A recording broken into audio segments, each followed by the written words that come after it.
صاحب آج کا جو نوجوان ہے وہ اس وجہ سے اس حوالے سے بہت باغی ہے ان سب چیزوں سے کہ وہ جو کچھ پڑھ رہا ہے دین کے حوالے سے وہ ٹرانسلیٹ نہیں ہو رہا لوگوں کی باڈی لینگویج میں اور لوگوں کے ملنے جلنے میں اور لوگوں کے لین دین میں. میں اگر کہیں پڑھا رہا ہوں جی تو میں لوگوں کو کہتا ہوں کہ بھائی جھوٹ مت بولو، بہت بری بات ہے. اسی لیے ہمیں ٹیلی فون پہ کوئی کال آ جائے تو میں اس کو کہتا ہوں کہ اور میں ذرا فیملی کے ساتھ بیٹھا ہوں، تو بچہ تو پریشان ہو جائے گا، ہمیں کہہ رہا ہے جھوٹ نہ بولو، خود جھوٹ بول رہا ہے. تو جب نوجوان نسل اس سینئر نسل کو اس پر عمل پیرا ہوتے نہیں دیکھتی تو وہ فرسٹریٹ بھی ہوتی ہے اور اس سے دور بھاگ جاتی ہے. ایک سب سے بڑا میرا المیہ یہ ہے کہ میں جو کچھ وظائف پڑھتا ہوں وہ اس لیے نہیں پڑھوں گا کہ میں رب کو پکار رہا ہوں، وہ تو میں اس لیے پڑھوں گا میرا فلاں دنیاوی کام ہو جائے. صاحب علم ہوئے بغیر ہم یہ نہیں جان سکیں گے کہ میرے سامنے جو بیٹھا ہوا آدمی ہے اس کی روح سے مطابقت رکھتا ہوا کون سا ورڈ ہے.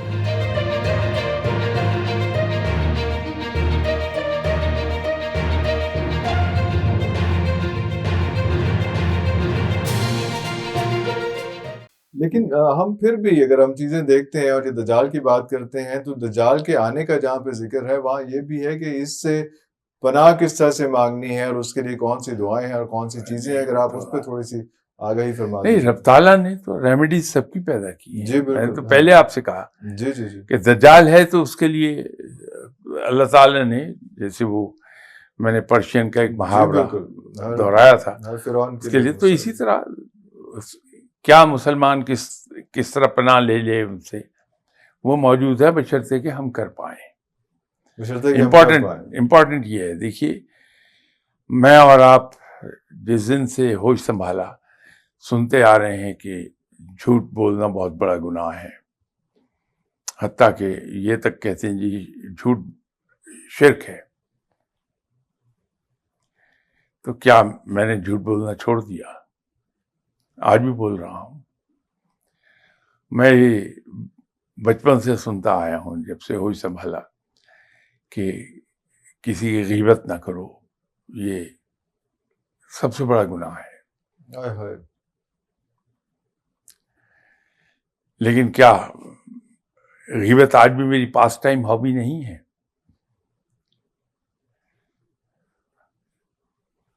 میں سنتا آیا کہ دیانتداری سب سے اچھی پالیسی ہے. ہم کلاس 4 یا 5 میں تھے تو ہم کتاب میں پڑھا کرتے تھے honesty is the best policy. تو کیا میں آنیسٹ ہو سکا کبھی؟ تو مسلمان کا المیہ یہی ہے کہ ہم چیزیں اکٹھی کرتے ہیں اپنے ذہن میں، سیکھتے ہیں، لیکن اس کو علم میں نہیں ڈھالتے، وہ معلومات رہ جاتی ہیں. کیونکہ جب تک جو معلومات ہم نے حاصل کی ہیں وہ ہماری زندگی کو بدل نہ دیں، وہ علم بنتا ہی نہیں، وہ معلومات ہی رہتی ہیں. تو اب تک جو کچھ ہم سیکھتے آئے ہیں، میں تو اسی لیے ایک بات لوگوں سے عرض کیا کرتا ہوں کہ بھائیو، یہ سب اتنا علم اکٹھا بے شک نہ کرو. کسی عالم سے ایک بات سیکھ لو لیکن اس پہ عمل کرو. تو وہ ایک بات جس کو سیکھ کر آپ نے اس پر عمل کیا، وہ ان ہزاروں باتوں سے بہتر ہے جن کو ہم نے جانا اور جان کے ان کو سٹور کر دیا اپنے برین کے کسی گمنام حصے میں، جس کو انگریزی میں ہم کہتے ہیں بیک آف دی مائنڈ پھینک دیا. بالکل. تو مسلمان اس معاملے میں خاصا کمزور ہے کہ جو کچھ اللہ کہتا ہے اس پہ عمل نہیں کرتے. ہمارے زیادہ تر عمل جو ہیں، ویڈیو اپولوجی میں لوگ آپ کے ویور سے پہلے معافی مانگ لوں اس جملے کے لیے، ہمارے سارے عمل جو ہیں یہ ہمارے انٹرسٹ اورینٹڈ ہیں، ڈریون بائی آر انٹرسٹ. جیسے آج کا جو نوجوان ہے وہ اس وجہ سے اس حوالے سے بہت باغی ہے ان سب چیزوں سے کہ وہ جو کچھ پڑھ رہا ہے دین کے حوالے سے وہ ٹرانسلیٹ نہیں ہو رہا لوگوں کی باڈی لینگویج میں اور لوگوں کے ملنے جلنے میں اور لوگوں کے لین دین میں. وہ بہت زیادہ باغی ہیں ان چیزوں سے. تو یہ ہوا کہاں سے, یہ ڈفرینس کہاں سے آیا کہ بھئی ہم وہ چیز پڑھ رہے ہیں, مسلسل پڑھ رہے ہیں اور بار بار پڑھ رہے ہیں, لیکن وہ ہم اس کو ڈائجسٹ نہیں کر سکتے. اصل میں آپ بہت بھلے آدمی ہیں, بڑے پولائٹ اور خوبصورت ورڈز میں آپ نے فرمایا. اصل میں نوجوان نسل فرسٹریٹ کس بات سے ہوتی کہ جو ان کو پڑھانے والے ہیں, جو میری نسل, جن کا تعلق میری جنریشن سے ہے, وہاں ان چیزوں کو دیکھتے نہیں ہیں پریکٹیکل فارم میں. میں اگر کہیں پڑھا رہا ہوں جی تو میں لوگوں کو کہتا ہوں کہ بھائیو جھوٹ مت بولو, بہت بری بات ہے. اسی لمحے ٹیلی فون پہ کوئی کال آ جائے تو میں اس کو کہتا ہوں کہ اوے میں ذرا فیملی کے ساتھ بیٹھا ہوں. تو وہ نوجوان یا بچہ تو پریشان ہو جائے گا, ہمیں کہہ رہا ہے جھوٹ نہ بولو, خود جھوٹ بول رہا ہے. تو جب نوجوان نسل اس سینئر نسل کو اس پر عمل پیرا ہوتے نہیں دیکھتی تو وہ فرسٹریٹ بھی ہوتی ہے اور اس سے دور بھاگ جاتی ہے, باغی ہو جاتی. بالکل. آپ صلی اللہ علیہ وسلم نے بڑی اچھی ایک مثال چھوڑی, کبھی وہ بات کہی نہیں جو وہ خود نہ کی ہو. واہ واہ واہ واہ واہ واہ واہ. آپ نے فرمایا ہی وہ جس پہ خود عمل کیا, پہلے عمل کیا پھر فرما دیا. خود رول ماڈل بنے ان چیزوں کا, وہ بتانے کی بجائے کر کے دکھایا. اسلام کی تبلیغ اللہ کا سب سے آسان طریقہ یہ ہے کہ آپ تبلیغ کیجئے تھرو پرسنل ایگزامپل. یہ تو سب سے مشکل والا ہوا نا سر. آج کل کے دور میں آسان تو یہ تو نہ کرنا نہیں گلا نہیں سر. عرفان صاحب, جنت کا معنی آسان نہیں ہے. آئے جتنا بڑا ریوارڈ اتنی زیادہ محنت اور دقت ہوتی ہے. دقت ہوتی ہے. اچھا جی, ہم آخر کی طرف بڑھ رہے ہیں. کچھ سوالات ہیں جو کچھ ہمارے دوستوں نے جب پتا چلا کہ آپ کی طرف میں حاضر ہو رہا ہوں تو انہوں نے ایک بسم اللہ کے حوالے سے جو ہے وہ سوال جو ہے وہ ہمیشہ ادھورا رہا تھا. لوگ ضرور پوچھتے ہیں کہ یہ اس کی اسٹرینتھ کیا ہے اور اس کو کس طرح سے پڑھ کے اپنے لیے جو ہے وہ ورکیبل بنایا جا سکتا ہے. اصل میں انتہائی پاورفل چیز ہے. جیسے جناب حضرت علی کرم اللہ وجہہ نے فرمایا تھا کہ سارا قرآن بسم اللہ الرحمن الرحیم میں ہے اور پوری بسم اللہ الرحمن الرحیم حرف بے میں ہے اور بے اپنے نقطے میں ہے. اللہ اکبر.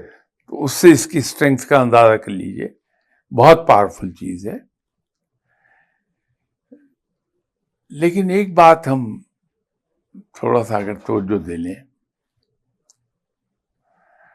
کہ مجھے اگر 15 سٹوری بڑا خوبصورت پلازا ایک کھڑا کرنا ہے, آرکیٹیکٹ مجھے ڈیزائن بنا کے دے دیتا ہے, تو میں کہتا ہوں نہیں, میں اس پہ پہلے 12ویں سٹوری کنسٹرکٹ کروں گا, پھر فاؤنڈیشنز لے کروں گا. تو وہ 12th فلور کبھی نہیں بنے گا. نہیں بنے گا. میں ہوا میں اینٹیں رکھتا جاؤں گا, دھڑام سے نیچے گرتی جائیں گی.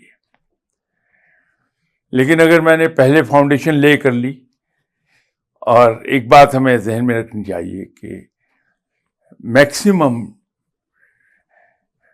پیسہ, ایفرٹ اینڈ ٹائم فاؤنڈیشن بنانے ہی میں غرق ہوتا ہے. اللہ اکبر. تو پہلے فاؤنڈیشن بنتی ہے, اس کے بعد پھر فلور آفٹر فلور کھڑے ہونا شروع ہو جاتی ہے.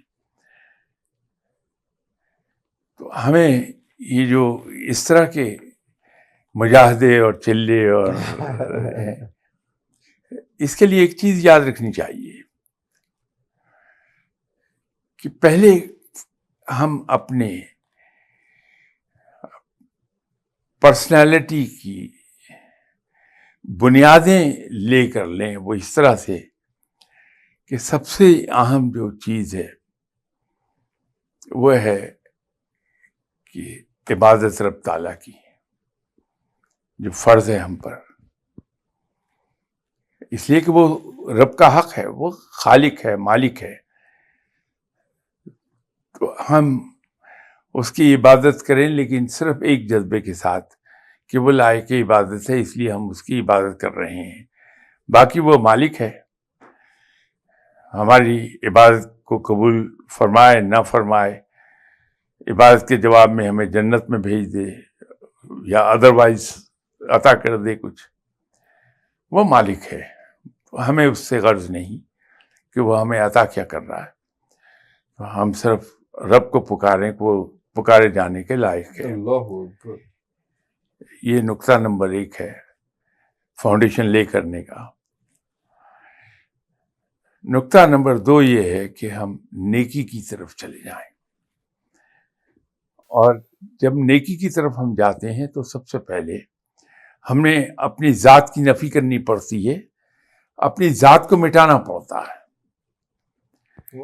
اس لیے کہ نیکی کی مختصر ترین ڈیفینیشن یہ ہو سکتی ہے کہ نیکی نام ہے دوسروں کے حقوق، ان کی خواہشات، ان کی ضروریات، ان کے آرام کو اپنے حقوق، اپنی آرام، اپنی ضروریات اور خواہشات پر ترجیح دینے کا۔ تو جب ہم ادھر کو چلے جاتے ہیں، جو میں کہہ رہا تھا کہ اپنے آپ مٹانا پڑتا ہے، وہ یہ تھا نقطہ۔ تیسری چیز اس میں جیسے فاؤنڈیشن لے کرتے ہیں تو اس میں ہمیں کنکریٹ کی ضرورت پڑتی ہے، سیمنٹ کی ضرورت پڑتی ہے، برکس کی ضرورت پڑتی ہے، تو اس کی تیسرا کنسٹرکشن میٹیریل اس کے اندر وہ ہے کہ ہم اپنی تھنکنگ کو پازیٹیو لائن پر لے جائیں۔ تو جب ہم پازیٹیو ہو جاتے ہیں تو ہماری باڈی سے جو وائبریشنز نکلتی ہیں، وائبس، وہ بڑی پازیٹیو ہوتی ہیں۔ اللہ اکبر۔ آپ اگر ان درویشوں کے پاس جاتے ہیں تو ان درویشوں کے پاس جا کے وہاں جگہ تو ہے نہیں بیٹھنے کی، زمین پہ کپڑا بچھا بیٹھ جائیے آپ، کھانے کو بھی وہ ہو سکتا ہے سوکھی روٹی دے دے، پانی کے ساتھ کھا لیجیے آپ، کمرہ بند ہے، وینٹیلیشن ہے نہیں، ہبس کا زمانہ ہے، پنکھا بھی نہیں ہے، آپ وہاں بیٹھتے ہیں، اس کے باوجود خوش ہوتے ہیں، آپ کو سکون آتا ہے، واہ واہ، مطمئن ہوتے ہیں، واہ واہ واہ۔ وہ جو سکون ملتا ہے وہ اصل میں اس درویش کی جسم سے نکلنے والی وائبز ہیں جو آپ کو سکون میں رکھے ہوئے ہیں۔ اللہ اکبر۔ تو وہ پازیٹیو تھنکنگ جو ہے، یہ 3 چیزیں مکس کر لیجئے،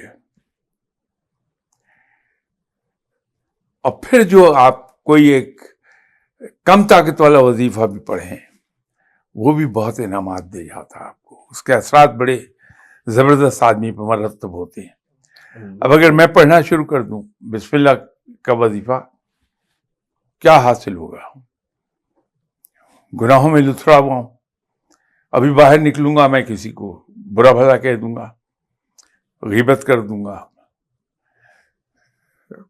یہ چیک نہیں کروں گا میرے پاس جو پیسہ آ رہا ہے وہ اس کے اندر میری محنت کو کتنا دخل ہے، یا یہ کسی اور راستے سے آ رہا ہے، تو وہ وظائف وہاں کیا کریں گے؟ پھر ایک سب سے بڑا میرا المیہ یہ ہے کہ میں جو کچھ وظائف پڑھتا ہوں، اگر پڑھوں تو وہ اس لیے نہیں پڑھوں گا کہ میں رب کو پکار رہا ہوں، ہائے ہائے، وہ تو میں اس لیے پڑھوں گا میرا فلاں دنیاوی کام ہو جائے۔ ہوئے ہوئے ہوئے ہوئے۔ تو پہلے اس فاؤنڈیشن کو درست ہم کر لیں، پھر ہم 12th فلور کی کنسٹرکشن کی طرف توجہ دے پائیں گے۔ اللہ اکبر۔ ویسے تو اسی سے جڑا ایک کویشچن ہے، ویسے تو آپ نے اس کا جواب دے دیا، مجھے پتا چل گیا آپ آگے کیا فرمائیں گے، لیکن اب کیونکہ پوچھنا شاید ضروری ہے کیونکہ لوگوں نے کہا ہوا ہے، وہ یہ تھا کہ جو اللہ تعالیٰ کے نام ہے 99 نام، جو صفاتی نام، وہ ان کو کون سا نام مجھ پہ سوٹ کرتا ہے، کسی ایک جس پہ سوٹ کرتا ہے، وہ لوگ یہ پوچھتے ہیں کہ کیسے پتہ چلے، بجائے اس کے کہ ہم کسی بزرگ کے پاس جائیں اور ان سے پوچھیں، کوئی ایسا پیرامیٹر ہے کہ ہم خود گیج کر سکیں اس میں؟ نہیں، اس کے لیے صاحب علم ہونا بڑا ضروری ہے. ضروری ہے. اللہ اکبر. صاحب علم ہوئے بغیر ہم یہ نہیں جان سکیں گے کہ میرے سامنے جو بیٹھا ہوا آدمی ہے اس کی روح سے مطابقت رکھتا ہوا کون سا ورڈ ہے. تو اس کے لیے صاحب علم ہونا بڑا ضروری ہے. اور یہ جو ہم ڈیجیٹل میڈیا پہ دیکھ کے ہم کہتے ہیں کہ یہ نام بڑا پاورفل ہے، اس نام کا ورد شروع کر دیں اور سارا کچھ، وہ کرنا چاہیے یا نہیں کرنا چاہیے؟ نہیں، میں شاید آپ نے نوٹ کیا ہوگا کہ کبھی کسی پہ کامنٹ کرتا نہیں، اس لیے کہ بھائی اس قابل ہی نہیں، تو سب سے چھوٹا ہوں، تو ایک سب سے کمتر آدمی اپنے سے برتر لوگوں پر کامنٹ کیسے کرے گا؟ تو اس لیے یہ تو اس پر تو شاید میں کچھ عرض نہ کر سکوں، لیکن ہم ایک سیدھا راستہ کیوں نہیں پکڑتے؟ بہت آسان سا. یہ جتنے وظائف ہیں وہ قرآن پاک کا حصہ ہیں،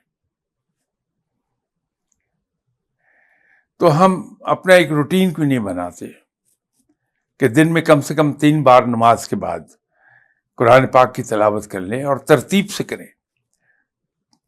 ترتیب سے کریں، الف لام میم سے شروع کریں اور آگے بڑھتے جائیں. رکوع کریں لیکن سیکوینس جو ہے وہ اس کو نہ توڑیں.